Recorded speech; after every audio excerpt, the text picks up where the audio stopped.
지난 주일에는 마태복음 그 18장 1절에서 14절까지 말씀을 가지고 어린아이와 같은 믿음이라 하는 제목으로 말씀을 드렸습니다. 어떤 사람이 어린아이와 같은 믿음입니까? 자기를 낮추는 사람이 바로 어린아이와 같은 믿음이라. 여러분, 그 자기를 낮춘다는 말은 결국 아버지의 말을 순종한다는 얘기예요. 낮추지 않으면 순종이 안 되죠. 순종이 안 되면 그 아들하고 그 아버지는 거리가 멀어질 수밖에 없는 겁니다. 그래서 어린아이 같은 믿음이라 예수님이 말씀하시기를 어린아이 같은 믿음은 바로 자기를 낮춰서 순종한 믿음이다. 그런데 이 어린아이 같은 믿음이 얼마나 중요합니까? 어린아이가 같은 믿음 있는 사람이 천국에 간다. 그렇게 말씀합니다. 우리 2절, 3절 다시 한번 읽겠습니다. 가라사대 진실로 너희에게 이르노니 너희가 돌이켜 어린아이들과 같이 되지 아니하면 결단코 천국에 들어가지 못하리라. 여러분, 예수님 당시에 유대나라 그 종교 지도자들이라는 바리새인과 서기관들은 어린아이 같은 신앙이 아니었습니다.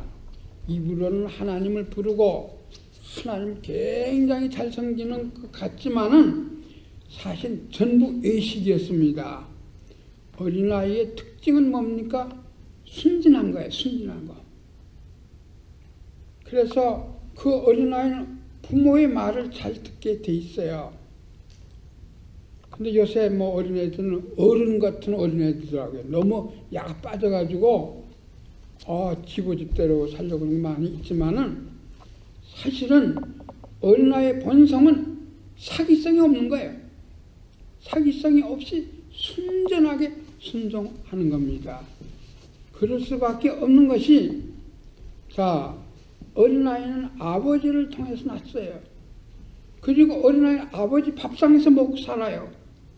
그리고 아버지 축복과 그 보호 속에 사는 거예요. 그 어린아이는 아버지를 떠나서 살 수가 없죠. 그러니까 순전하게 겸손하게 어린아이는 이 부모의 말을 잘 듣는 것이 어린아이입니다. 마찬가지로 예수 그렇게 믿어야 된단 말이에요. 입으로만 하나님을 나의 아버지요 그렇게 부를 것이 아니라, 나의 아버지요 그렇게 것이 아니라 하나님 말씀에 전적으로 순종해야 된다는 말입니다. 사기성이 없어야 된다. 거짓이 없이 하나님은 나를 낳으시고, 저와 여러분 다 어디서 나왔습니까? 하나님 창조했잖아요. 그리고 하나님이 주신 것 다 먹고 사는 거예요. 지금에다 햇빛 걸어가면 햇빛을 쬐고 살고 햇빛을 나는 곡식 먹고 사는 거래요. 그리고 하나님이 축복 속에 사는 거예요. 하나님 우리에게 복을 주시려고, 천국의 복을 주시려고 예수 그리스도를 보내주셨잖아요. 당신의 아들까지 하면서 하나님의 축복 속에서 사는 겁니다. 그럼 이 하나님을 믿어야 된다고요.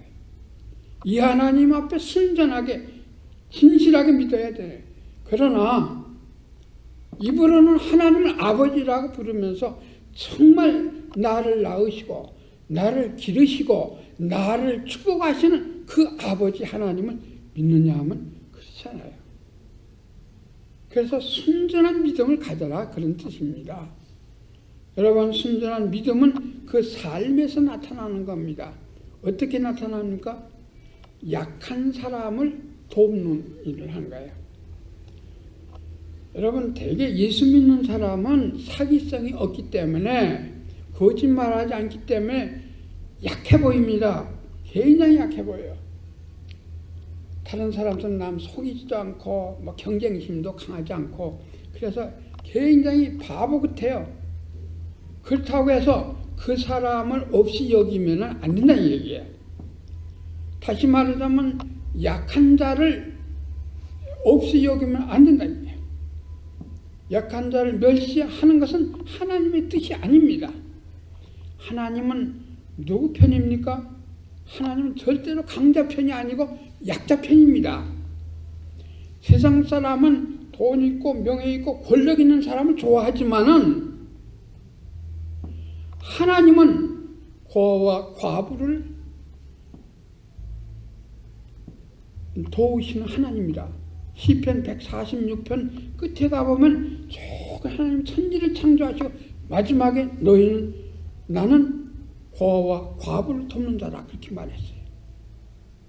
여러분 신약 성경에 사도도 그 말을 했어요. 왜? 하나님 약자 편입니다.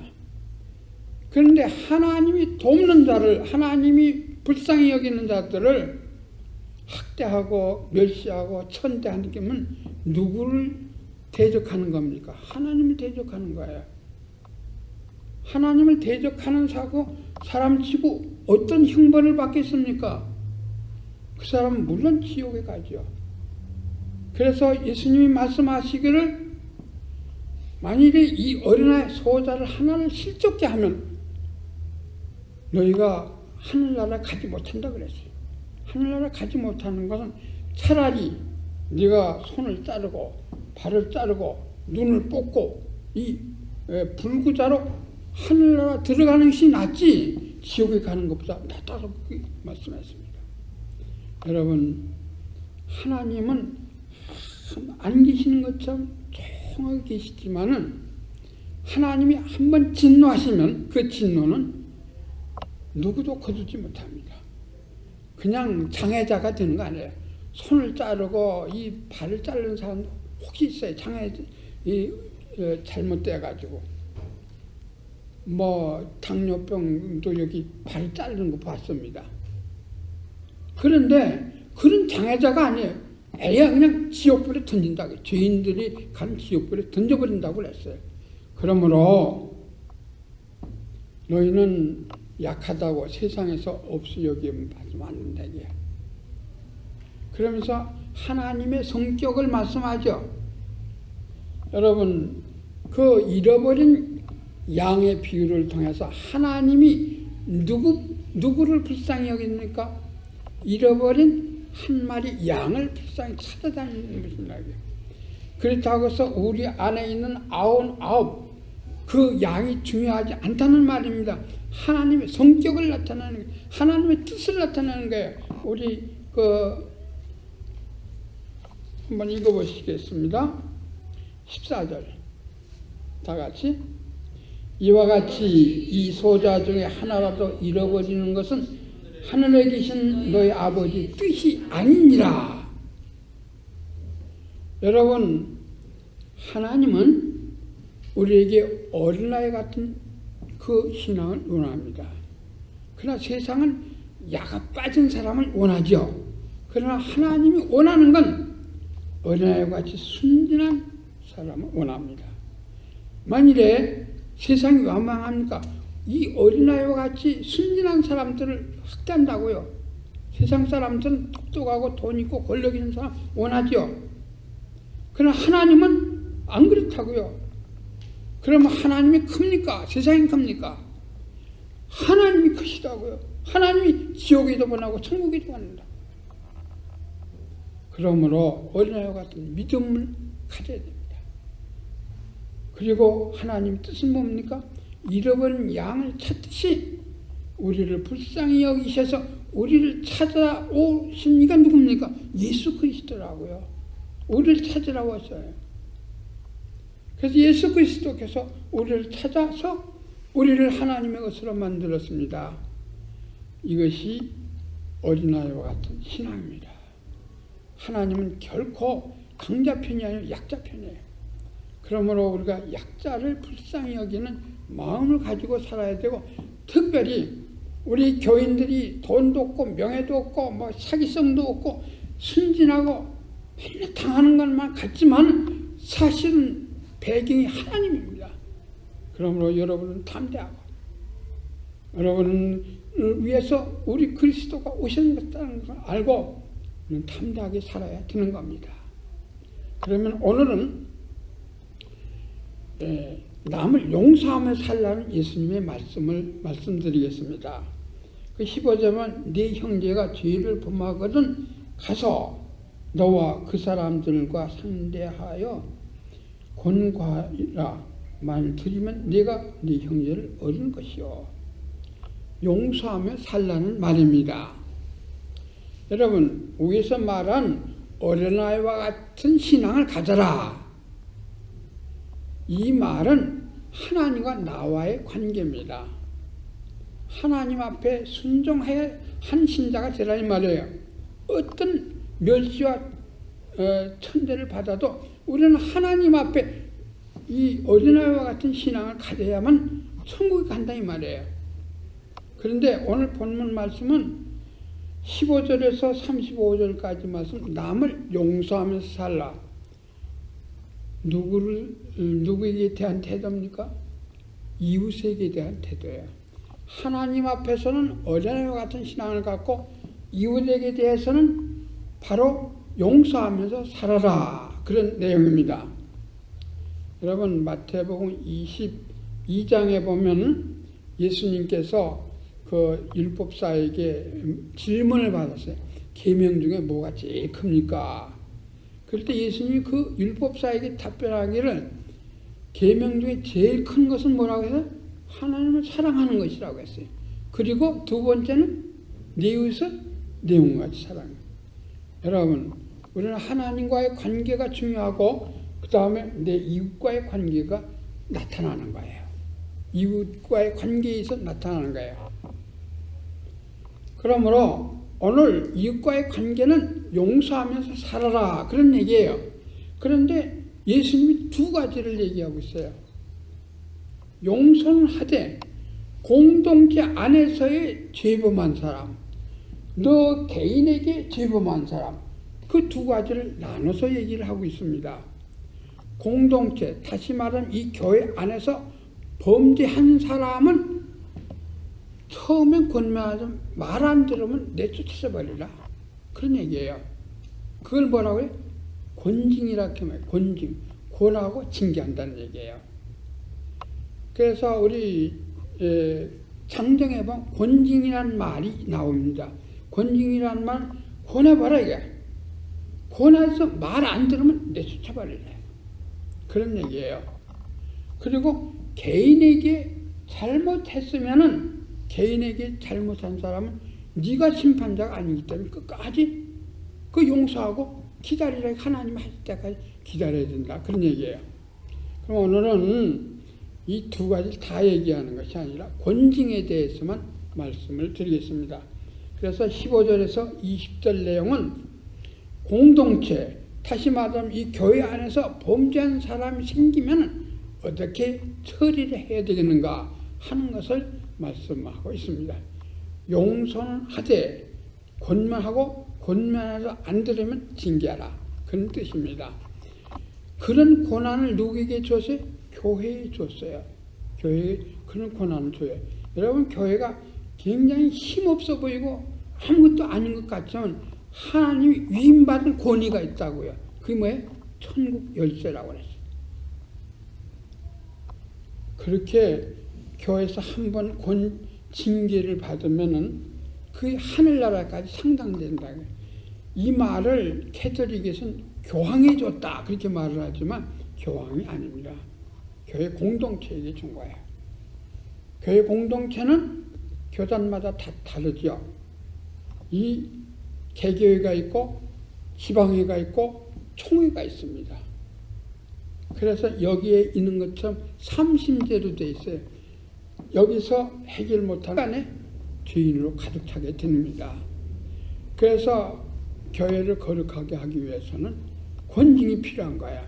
두 번째는 권징은 그 사람을 살리는 겁니다. 왜? 그 사람은 징계함으로 인해서 그 사람 회개를 하는 경우가 있어요. 제가 어렸을 때 신앙생활할 때는 불신 결혼을 해도 그 직책을 다 뗐어요. 뭐 장로, 권사 다 뗐어요. 그 아들, 딸을 불신 결혼시켜주면 그렇게 엄하게 권징을 했던 일이 있습니다. 그리고 어디 가서 뭐 잘못 말을 해도 거짓말하거나 그러면 그 당회가 모여서 그 사람을 한 달 동안, 1년 동안 그 직책을 띄워버리는 그런 경우도 있습니다. 지금은 그렇게 못합니다. 왜? 너 아니면 이 교회 아니면 되냐? 딴딴 가버리기 때문에 교회 하나를 잊어버릴까봐 그냥 눈 감고 가만히 있는 거예요. 그것이 하나님의 뜻이 아니란 말이에요. 여러분, 하나님은 교회의 권징을 여기 얘기한 거예요. 그렇게 하면 안 된다. 그 진리가 어디냐면 고린도 전서 5장 말씀입니다. 고린도 교회에 심지어 자기 어머니하고 같이 사는 사람이 있어요. 그 어머니가 누구냐면 계모이라 생각을 하고 있어요. 계모가 왔는데 계모하고 같이 사는 사람이 생겼어요. 근데 교회가 모른 척하고 가만둬두는 거예요. 여러분, 그래서 바울이 막 야단을 치는 거예요. 교회가 그런 일을 하나 처리지 못하는 얘기야. 삽시간에 온 누룩이 다 퍼지듯이 교회가 그런 식으로 교회를 추리면 어떻게 하느냐. 그래서 고린도전서 5장에 보면 막 거기 누룩 이야기가 나오면서 그들을 징계하라, 그런 내용이 나오고 있습니다. 교회가 물렁물렁하다고 해서 좋은 교회가 아닙니다. 여러분, 교회는 세 가지 의미를 가지고 있습니다. 저와 여러분은 이게 우리 교회죠. 개인적으로 말할 때 이게 우리 영적인 가정입니다. 그런데 이는 교회는 누구의 몸이라고 했어요? 그리스도의 몸이라고 했어요. 예배서 2장에 보니까 이는 그리스도의 머리요, 몸이요, 그리스도는 이 교회의 머리라고 했어요. 그 무슨 말입니까? 교회가 저와 여러분의 교회입니다. 그렇지만 이는 그리스도의 몸이라고 했어요. 다른 한편으로 그리스도의 몸이라는 말은 임마누엘이라는 뜻이에요. 임마누엘이라는 뜻이라는 하나님이 만나는 곳이라고요. 뭘 통해서? 말씀과 기도와 찬양을 통해서 만나는 곳이에요. 다른 데 가서 하나님의 얘기를 못 들어요. 그 하나님을 만나는 곳이에요. 여러분, 출애굽기 25장에 보면 하나님께서 모세에게 성막을 지으라 할 때 내가 내 백성을 만나야 되겠다. 그게 교회의 의미예요. 그리스도의 몸이기 때문에 우리는 그리스도를 통해서 하나님을 만나는 거예요. 두 번째, 그리스도의 몸이라는 말은 무슨 말입니까? 그리스도의 일을 하는 곳이란 말이에요. 그리스도께서 이 땅에서 뭘 했어요? 죽어가는 영혼들을 살리는 일을 했어요. 복음을 전하는 게 일이에요. 그래서 승천하시면서 너희는 성령을 받았다 끝까지 내 증인이 되라 그랬어요. 교회가 할 일이 뭡니까? 복음 전하지 않으면 그건 무용식물이에요. 식물인간이나 같아요. 존재하는 것이지 사는 게 아니에요. 산다는 건 일하는 걸 말하는 거예요. 그 존재자가 되겠습니까? 남에게 짐거리가 되겠습니까? 일을 해야 되겠습니까? 일하는 사람이 되어야죠. 그래야 존경도 받고 먹을 것도 생기잖아요. 여러분, 우리 교회에 할 일은 복음 주는 겁니다. 그게 그리스도의 몸에, 그리스도가 이 땅에 오신 목적이에요. 세 번째로, 그리스도의 몸이라는 말은 거룩을 지켜야 돼요. 내가 거룩한 것처럼 너희도 거룩하라. 나를 본받는 자 되라. 그 무슨 말이에요? 하나님이 거룩한 것처럼 거룩을 지켜야 돼요. 그런데 교회가 부패해가지고 세상에 모든 잡것이 다 들어온다면 그게 교회입니까? 세상 사회입니까? 여러분, 우리는 교회 숫자가 많은 걸 듣습니다. 그러나 그 교회가 깨끗한 걸 더 하나님 중요시 여긴다고요. 그래서 우리는 교회에 거룩해야 되는 거예요. 그래서 교회 안에 이런 죄악이 세력이 들어오면 안 된다. 그래서 권징의 방법 세 가지를 여기서 말씀하는데, 첫째는 1절에서 17절까지 권징의 방법입니다. 그 다음에 권징의 그 권위예요. 자, 우리 15절부터 17절까지 다 같이 읽으시겠습니다. 네 형제가 죄를 범하거든 가서 너와 그 사람만 상대하여 뭐하라. 만일 들으면 네가 네 형제를 얻은 것이요. 만일 듣지 않거든 한두 사람을 데리고 가서 두세 증인의 입으로 말마다 증인 참게 하라. 만일 그들의 말도 듣지 교회 말하고 교회 말도 듣지 않거든 이방인과 시리와 같이 여기라. 이것은 교회에서 개인이 두고 하는 얘기, 개인이 앞에 범죄한 사람을 두고 하는 얘기가 아니에요.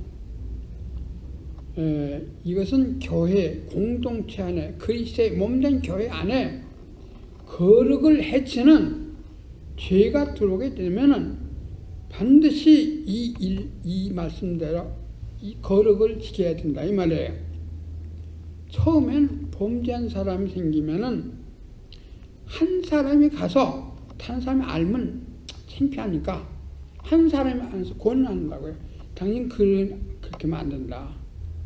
당신 그런 식으로 사업하면 안 된다.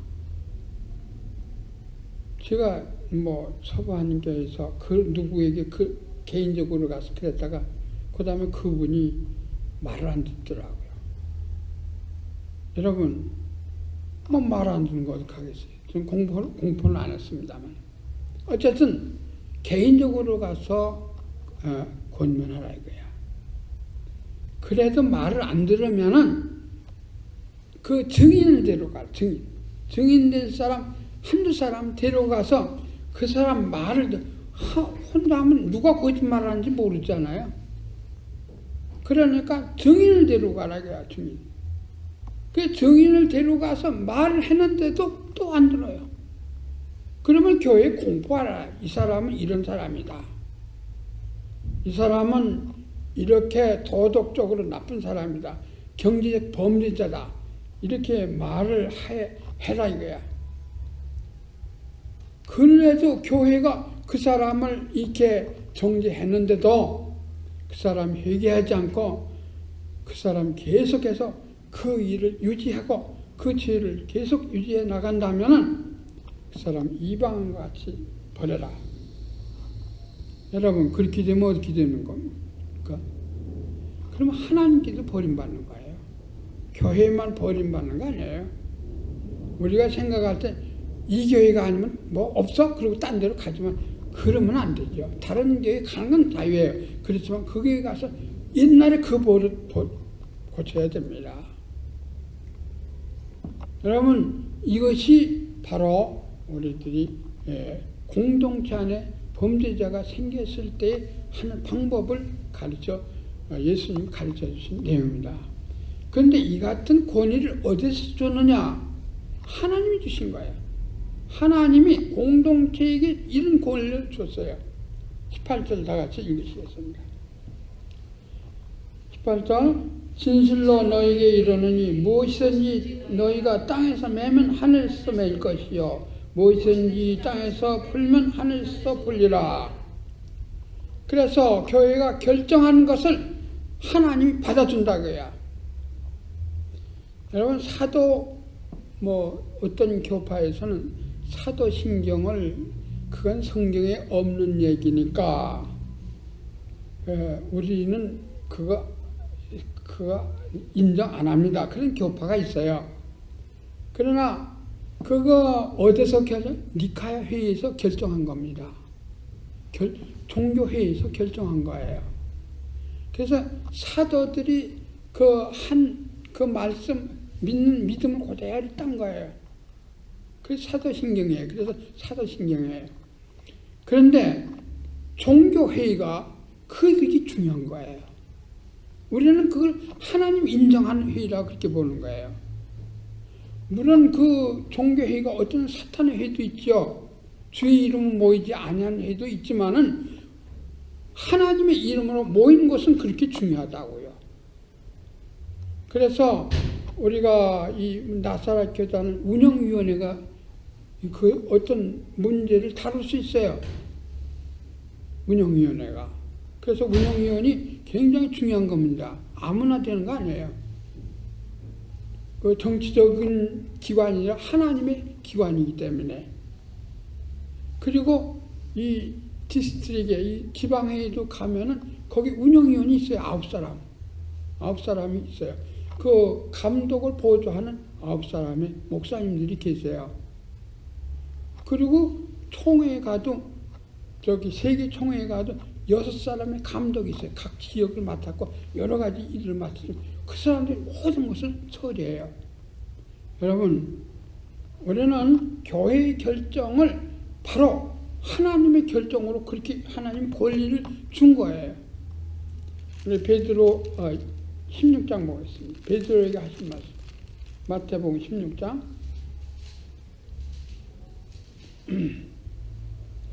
우리 그 18절 읽겠습니다. 18절, 19절 다 같이.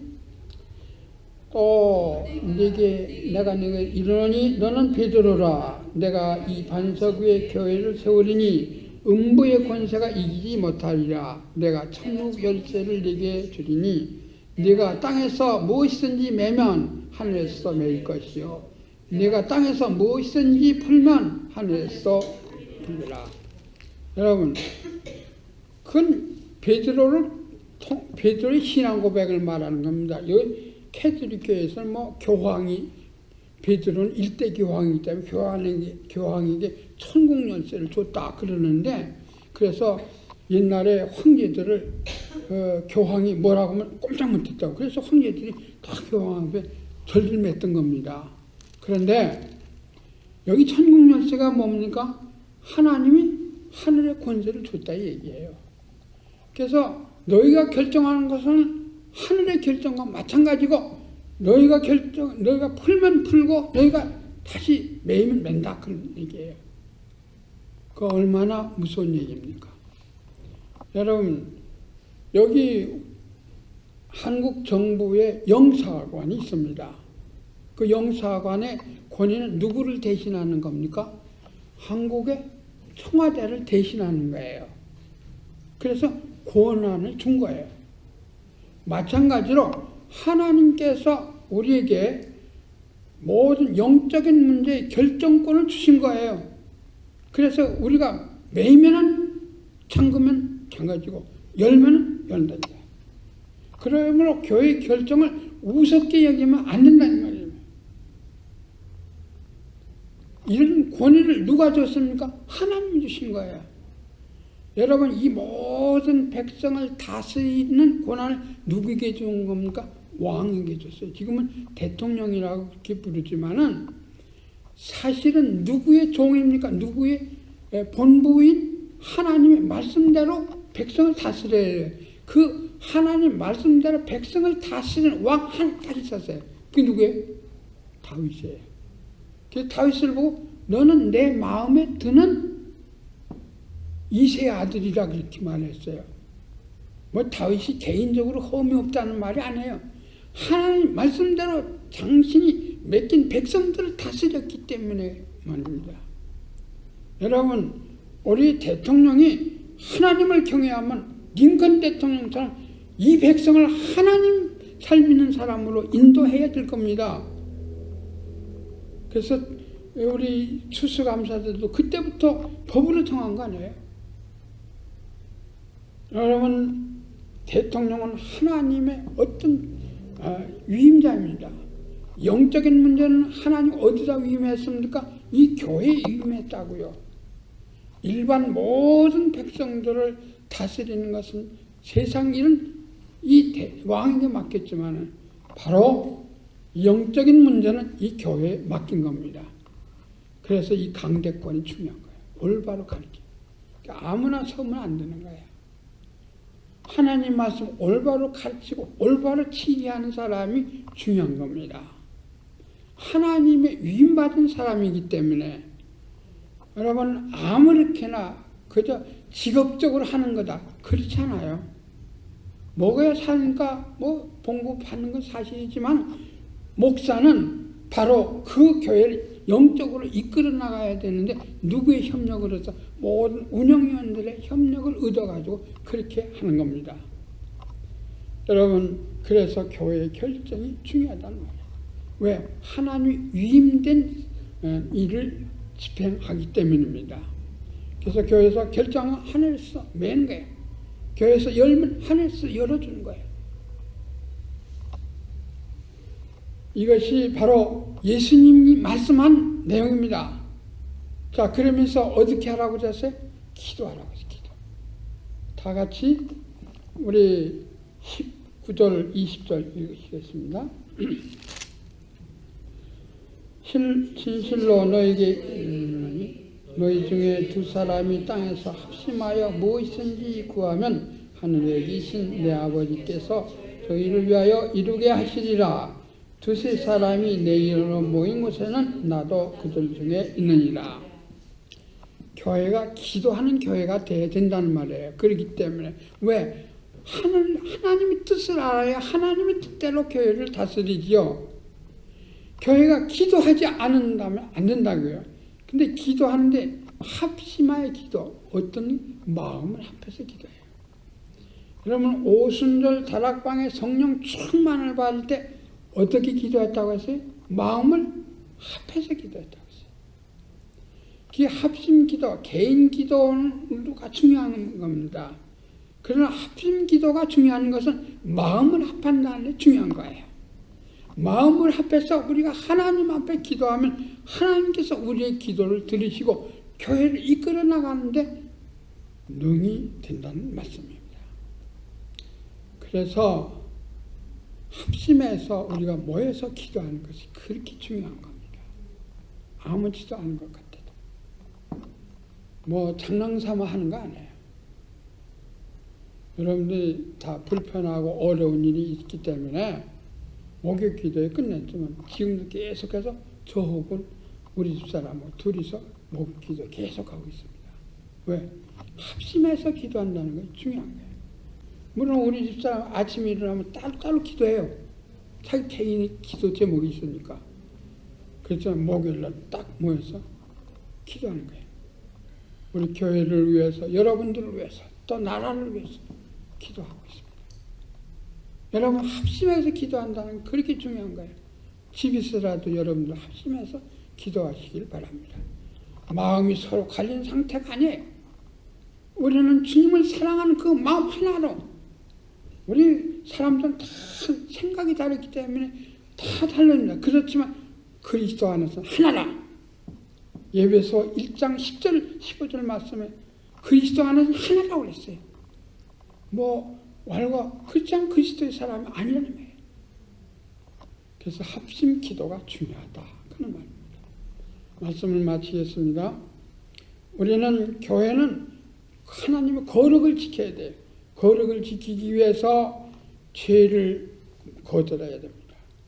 죄를 거절해야 돼요. 개인적으로는 이웃 저 사람이 죄를 범하면은 그건 어떻게 하겠습니까?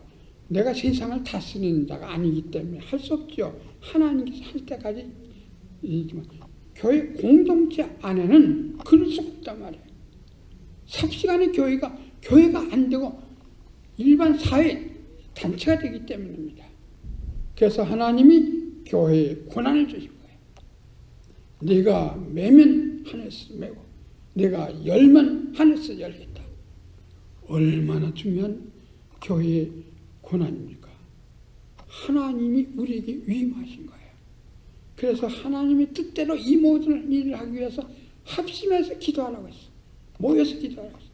두세 사람이 모인 곳에 내가 너들과 함께하면 하겠어.